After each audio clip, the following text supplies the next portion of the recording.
नमस्कार, आप सुनने जा रहे हैं प्रेमचंद जी द्वारा रचित प्रसिद्ध उपन्यास गोदान। होरी राम ने दोनों बैलों को सानी पानी देकर अपनी स्त्री धनिया से कहा, गोबर को ऊख गोड़ने भेज देना, मैं न जाने कब लौटूं, जरा मेरी लाठी दे दे। धनिया के दोनों हाथ गोबर से भरे थे, उपले पात कर आई थी, बोली, अरे कुछ रस पानी तो कर लो, ऐसी जल्दी क्या है। होरी ने अपने झुर्रियों से भरे हुए माथे को सिकोड़ कर कहा, तुझे रस पानी की पड़ी है, मुझे यह चिंता है कि अबेर हो गई तो मालिक से भेंट न होगी, स्नान पूजा करने लगेंगे तो घंटों बैठे बीत जाएगा। इसी से तो कहती हूँ कुछ जलपान कर लो, और आज न जाओगे तो कौन हरज होगा, अभी तो परसों गए थे। तू जो बात नहीं समझती उसमें टांग क्यों अड़ाती है भाई, मेरी लाठी दे दे और अपना काम देख। यह इसी मिलते जुलते रहने का प्रसाद है कि अब तक जान बची हुई है, नहीं कहीं पता न लगता कि किधर गए। गांव में इतने आदमी तो हैं, किस पर बेदखली नहीं आई, किस पर कुड़की नहीं आई। जब दूसरे के पांवों तले अपनी गर्दन दबी हुई है तो उन पांवों को सहलाने में ही कुशल है। धनिया इतनी व्यवहार कुशल न थी। उसका विचार था कि हमने जमींदार के खेत जोते हैं तो वह अपना लगान ही तो लेगा, उसकी खुशामद क्यों करे, उसके तलवे क्यों सहलाए। यद्यपि अपने विवाहित जीवन के इन 20 वर्षों में उसे अच्छी तरह अनुभव हो गया था कि चाहे कितनी ही कतर ब्योंत करो, कितना ही पेट तन काटो, चाहे एक एक कोड़ी को दांत से पकड़ो, मगर लगान बेबाक होना मुश्किल है। फिर भी वह हार न मानती थी, और इस विषय पर स्त्री पुरुष में आए दिन संग्राम छिड़ा रहता था।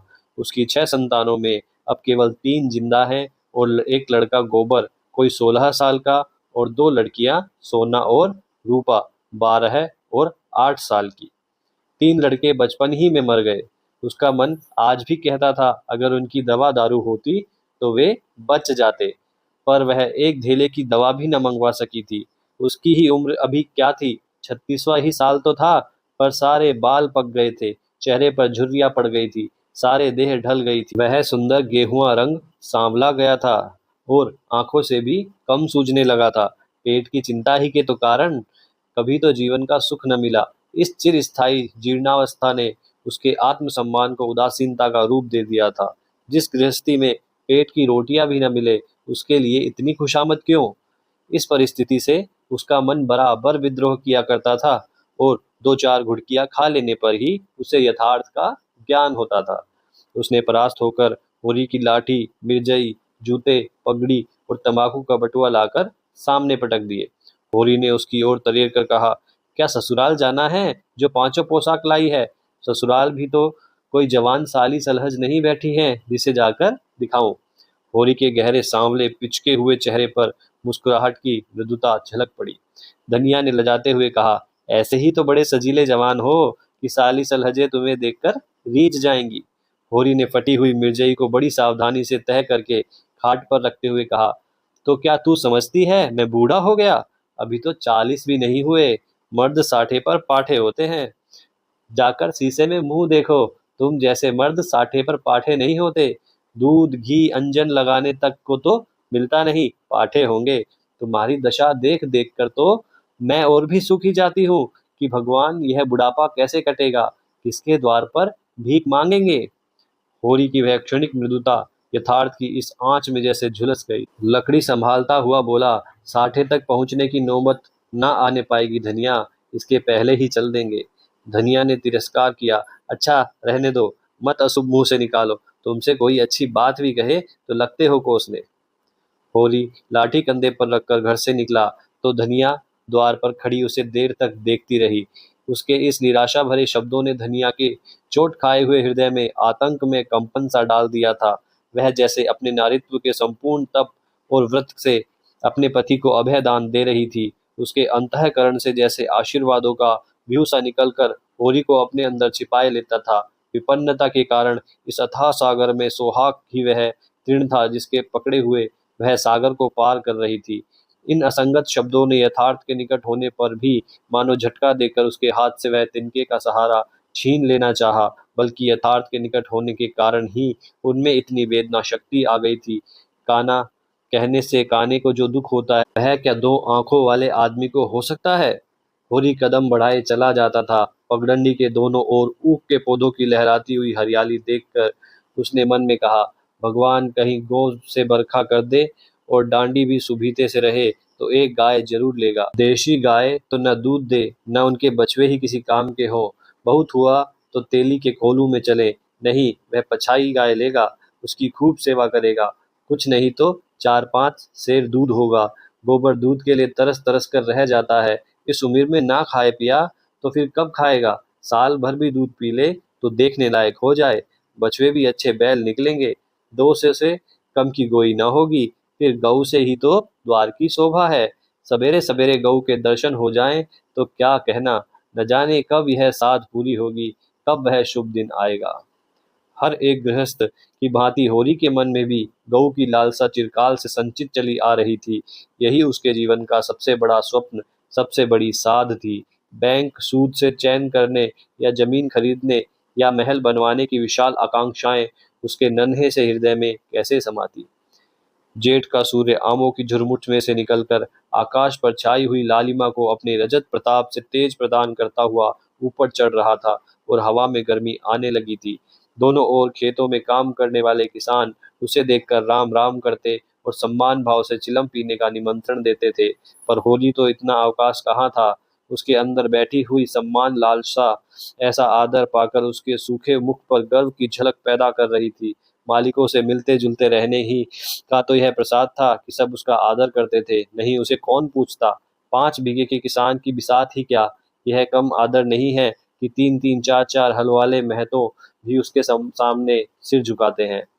अब वह खेतों के बीच की पगडंडी छोड़कर एक खलेटी में आ गया था, जहां बरसात में पानी भर जाने के कारण तरी रहती थी और जेठ में कुछ हरियाली नजर आती थी।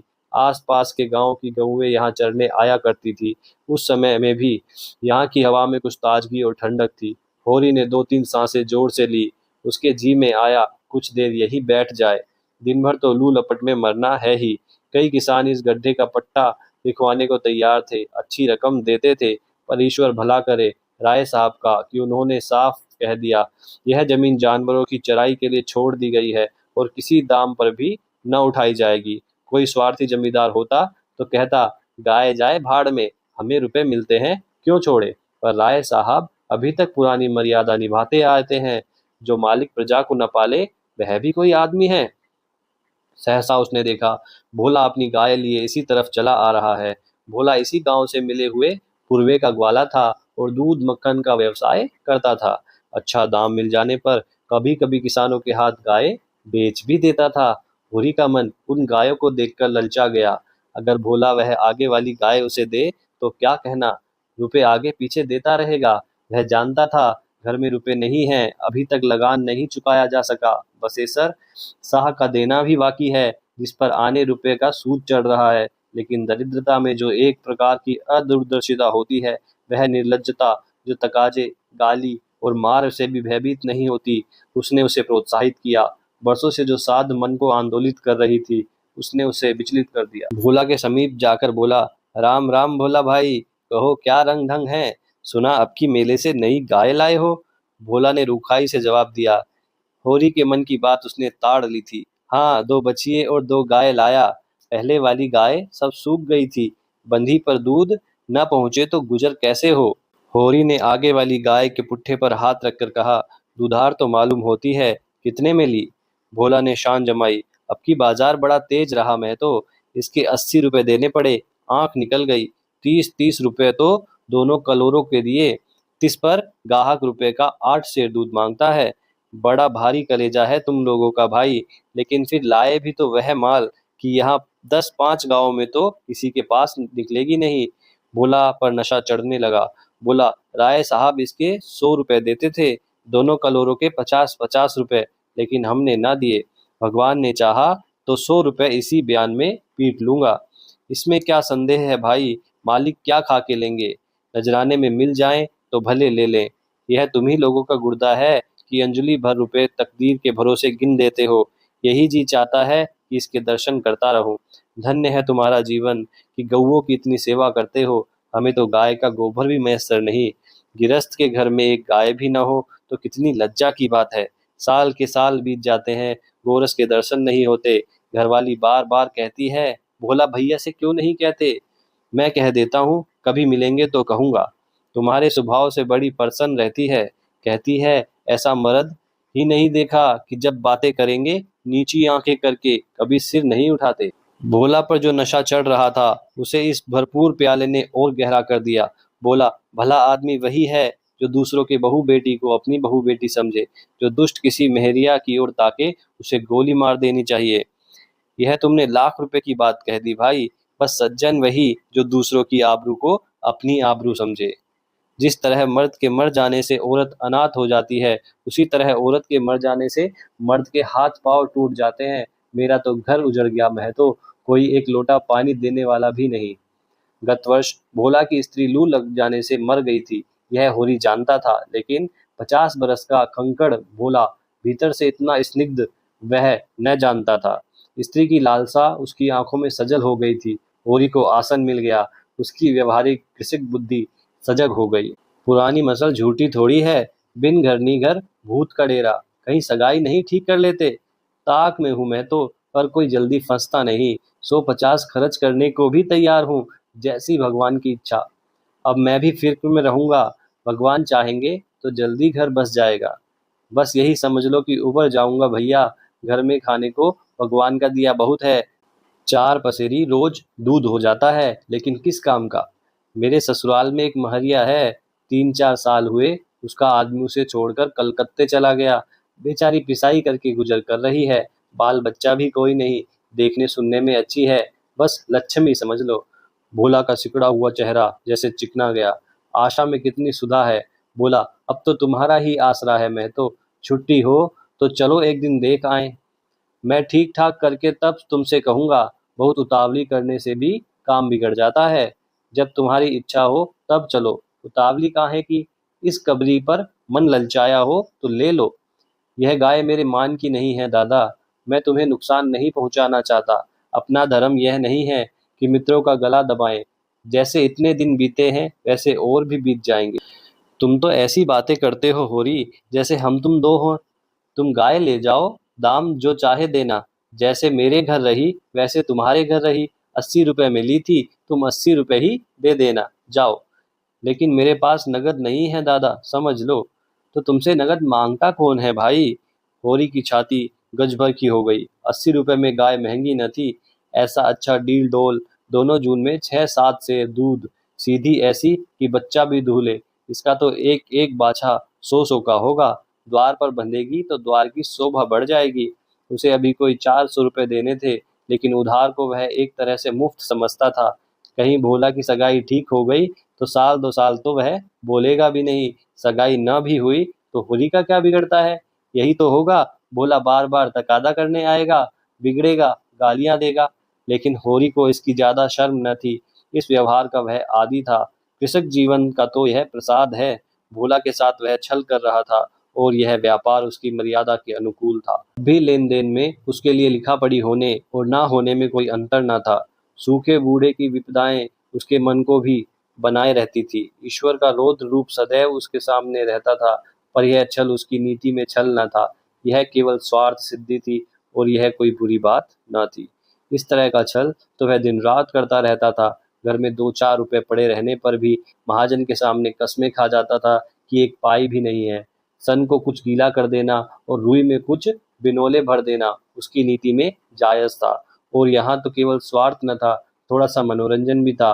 बुड्ढों का बुढ़भस हास्यास्पद वस्तु है, और ऐसे बुड्ढों से अगर कुछ ऐंठ भी लिया जाए तो कोई दोष पाप नहीं। भोला ने गाय की पगैया होरी के हाथ में देते हुए कहा, ले जाओ महतो, तुम भी याद करोगे। ब्याते की 6 सेर दूध ले लेना। चलो मैं तुम्हारे घर तक पहुंचा दूं। शायद तुम्हें अनजान समझकर रास्ते में कुछ दिक करे। अब तुमसे सच कहता हूँ, मालिक 90 रुपए देते थे, पर उनके यहाँ गऊओं की क्या कदर। मुझसे लेकर किसी हाकिम हुक्काम को दे देते। हाकिमों को गऊ की सेवा से मतलब, वह तो खून चूसना भर जानते हैं। जब तक दूध देती रखते, फिर किसी के हाथ बेच देते। किसके पल्ले पड़ती कौन जाने। रुपया ही सब कुछ नहीं है भैया, कुछ अपना धर्म भी तो है। तुम्हारे घर आराम से रहेगी तो यह न होगा कि तुम आप खाकर सो रहो और गऊ भूखी खड़ी रहे। उसकी सेवा करोगे, चुमकारोगे, गऊ हमें आशीर्वाद देगी। तुमसे क्या कहूँ भैया, घर में चंगुल भर भी भूसा नहीं रहा। रुपए सब बाजार में निकल गए। सोचा था महाजन से कुछ लेकर भूसा ले लेंगे, लेकिन महाजन का पहला ही नहीं चुका, उसने इनकार कर दिया। इतने जानवरों को क्या खिलावे, यही चिंता मारे डालती है। चुटकी चुटकी भर खिलाऊं तो मन भर रोज का खर्च है, भगवान ही पार लगाए तो लगे। होरी ने सहानुभूति के स्वर में कहा, तुमने हमसे पहले क्यों नहीं कहा? हमने एक गाड़ी भूसा बेच दिया। भोला ने माथा टोक कर कहा, इसलिए नहीं कहा भैया कि सबसे अपना दुख क्यों रोऊं। बांटता कोई नहीं, हंसते सब हैं। जो गाय सूख गई हैं उनका गम नहीं, पत्ती सत्ती खिलाकर जिला लूंगा, लेकिन अब यह तो राती बिना नहीं रह सकती। हो सके तो 10-20 रुपए भूसे के लिए दे दो।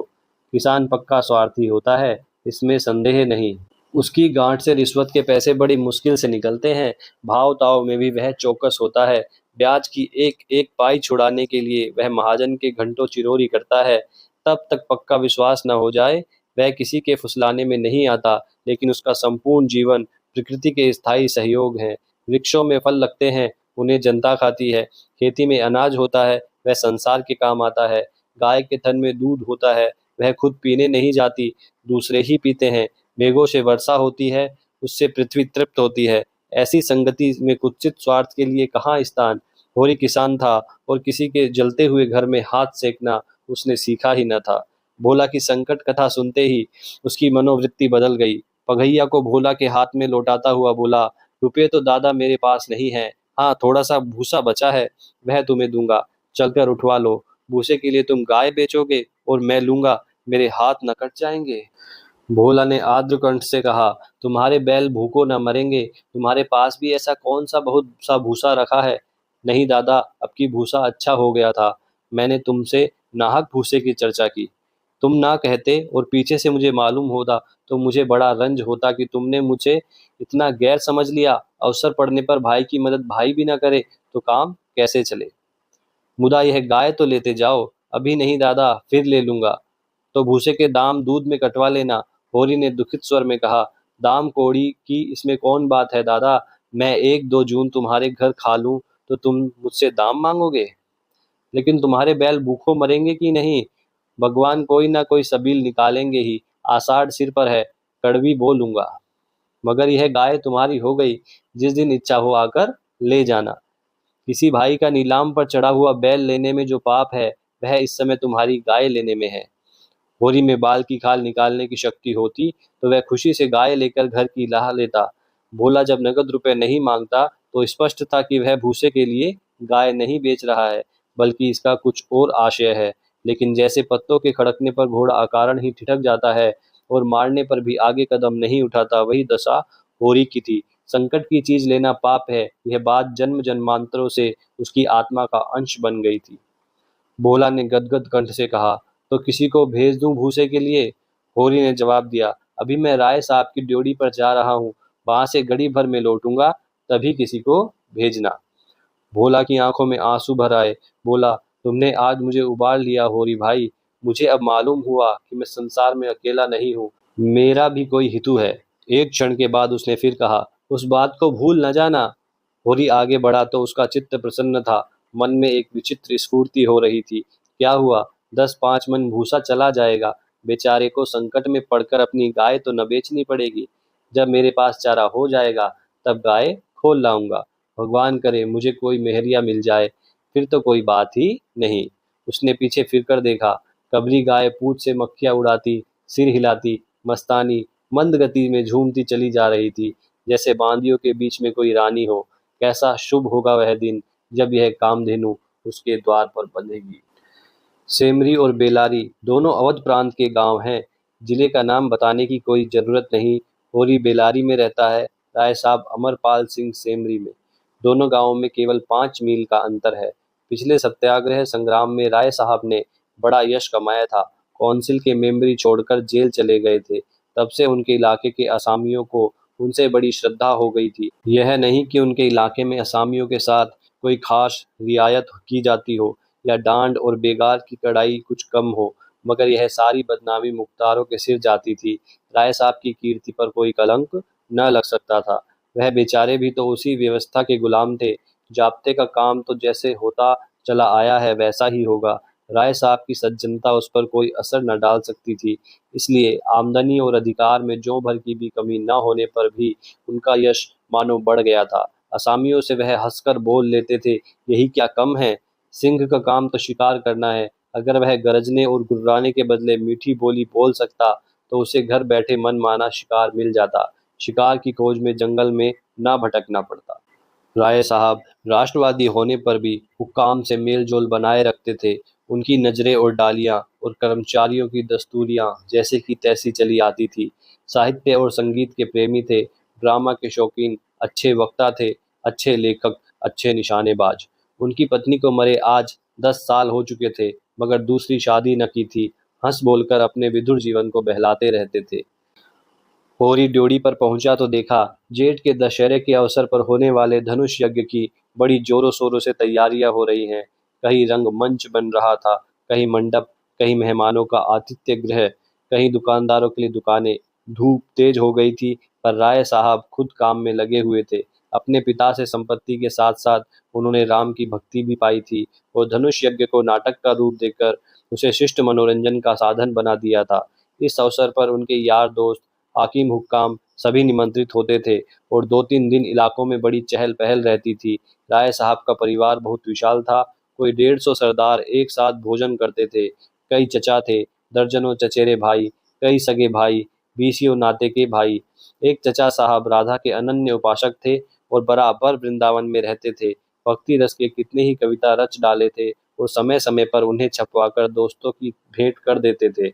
एक दूसरे चचा थे जो राम के परम भक्त थे और फारसी भाषा में रामायण का अनुवाद कर रहे थे। रियासत में सबके वसीके बंधे हुए थे, किसी को कोई काम करने की जरूरत न थी।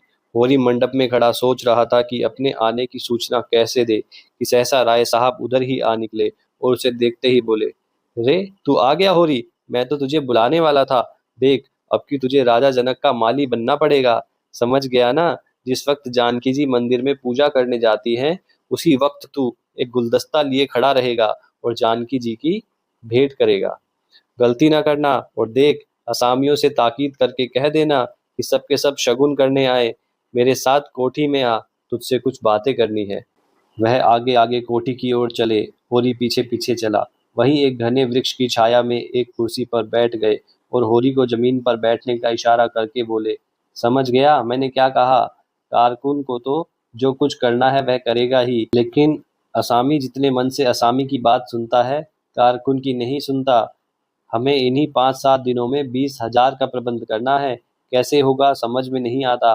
तुम सोचते होगे, मुझ टके के आदमी से मालिक क्यों अपना दुखड़ा ले बैठे? किससे अपने मन की कहूँ? न जाने क्यों तुम्हारे ऊपर विश्वास होता है। इतना जानता हूँ कि तुम मन में मुझ पर हंसोगे नहीं, और हंसो भी तो तुम्हारी हंसी मैं बर्दाश्त कर सकूंगा। नहीं सह सकता उनकी हंसी जो अपने बराबर के हैं, क्योंकि उनकी हंसी में ईर्ष्या, व्यंग और जलन है। और वे क्यों न हंसेंगे? मैं भी तो उनकी दुर्दशा और विपत्ति और पतन पर हंसता हूँ, दिल खोलकर, तालियां बजाकर। संपत्ति और सहृदयता में वैर है। हम भी दान देते हैं, धर्म करते हैं, लेकिन जानते हो क्यों? केवल अपने बराबर वालों को नीचा दिखाने के लिए। हमारा दान और धर्म कोरा अहंकार है, विशुद्ध अहंकार। हम में से किसी पर डिग्री हो जाए, कुर्की आ जाए, बकाया माल गुजारी की जिल्लत में हवालात हो जाए, किसी का जवान बेटा मर जाए, किसी की विधवा बहू निकल जाए, किसी के घर में आग लग जाए, कोई किसी वेश्या के हाथों उल्लू बन जाए या अपने असामियों के हाथों पिट जाए, तो उसके और सभी भाई उस पर हंसेंगे, बगले बजाएंगे, मानो सारे संसार की संपदा मिल गई है। और मिलेंगे तो इतने प्रेम से जैसे हमारे पसीने की जगह खून बहाने को तैयार हैं।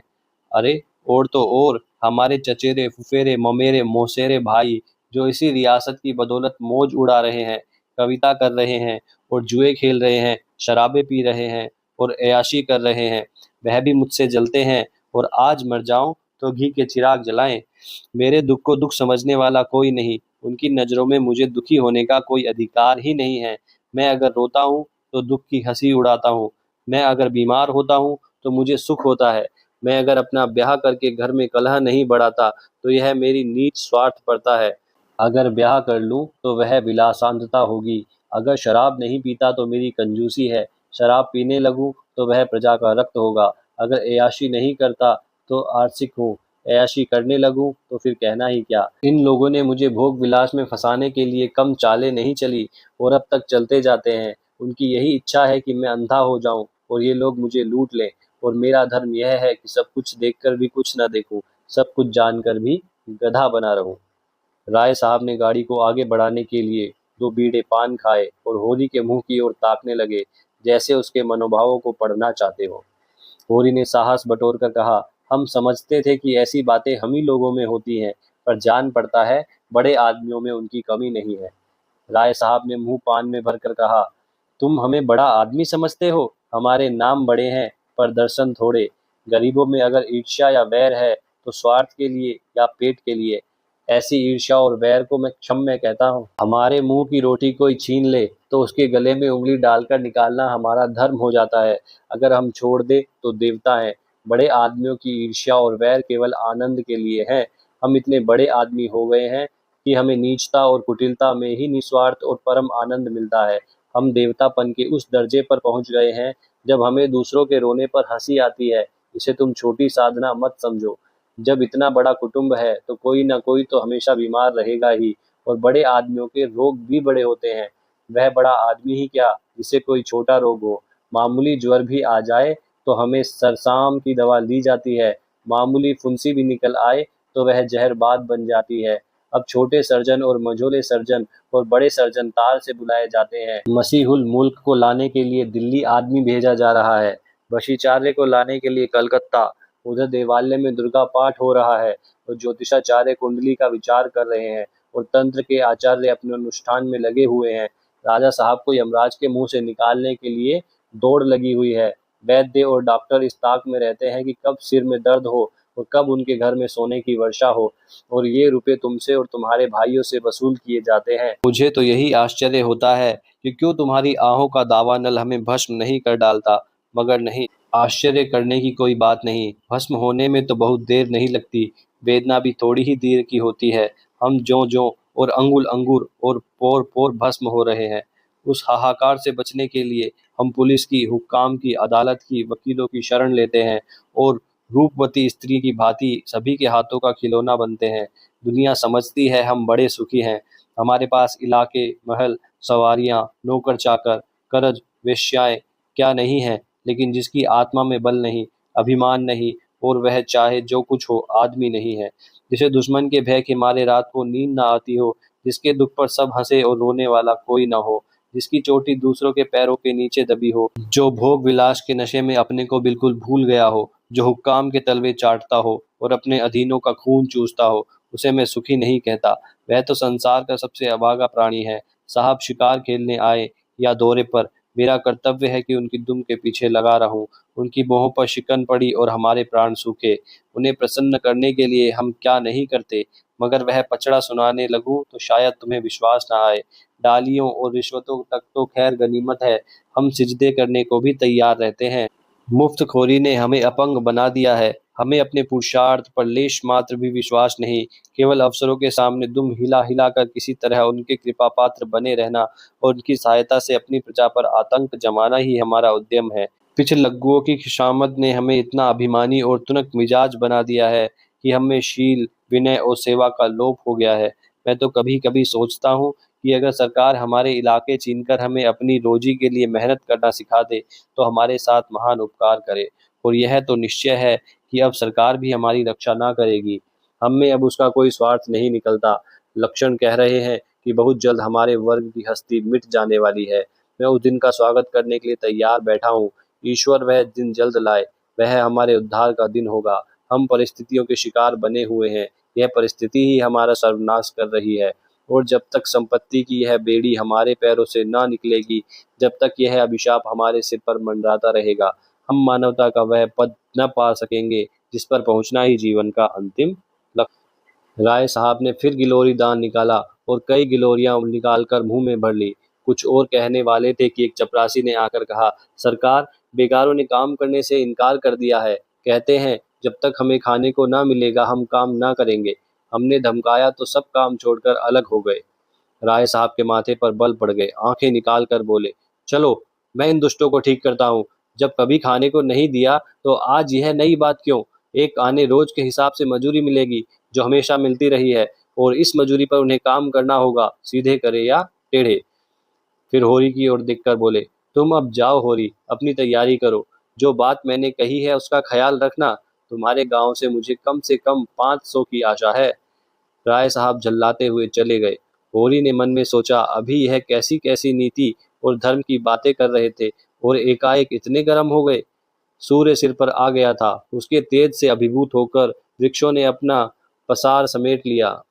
आकाश पर मटियाला गर्द छाया हुआ था और सामने की पृथ्वी कांपती हुई जान पड़ती थी। होरी ने अपना डंडा उठाया और घर चला। शगुन के रुपए कहाँ से आएंगे, यही चिंता उसके सिर पर सवार थी। यह था गोदान उपन्यास भाग 1। अगर आपको पसंद आया हो तो लाइक करें, चैनल को सब्सक्राइब करें और बेल आइकन जरूर दबा लें। धन्यवाद।